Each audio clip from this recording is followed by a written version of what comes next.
पेपरमध्ये एखादी बातमी आली की कोणाचे तरी 1,000 कोटी गेले, आपण वास्तू सोडून देतो. तर त्याचा तेवढा तरी अभ्यास आपण करणं गरजेचं आहे की नक्की काय झालं आहे, कशामुळे झालं आहे. अजून एक साधा फ्रॉड जो आपल्याला वारंवार जाणवतो, त्याच्यामध्ये असं तुम्हाला जाणवलं की अरे एवढंसं केल्याने पण फ्रॉड होतो.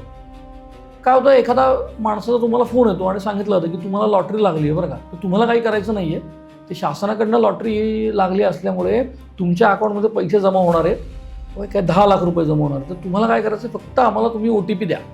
आता पॅन कार्ड, आधार कार्ड हे अजिबात त्याची प्रायव्हसी राहिलेली नाही, ते कुठेही सर्रास उपलब्ध आहे. फक्त OTP तुमच्या मोबाईलवरती येतो असं आत्ता आपल्याला माहिती आहे.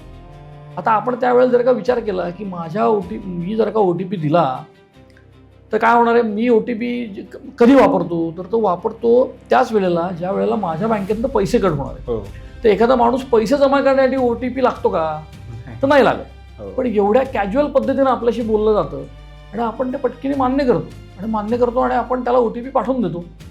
काही नाही, OTP दे आणि बॅलन्स तुमचं जाणार, हे क्लिअर कट विषय. आता तेवढा अवेअरनेस खरं जो आहे ना, तो अवेअरनेस आपण आपल्या रुटीनमधल्या लाईफमध्ये इम्प्लिमेंट करायला पाहिजे.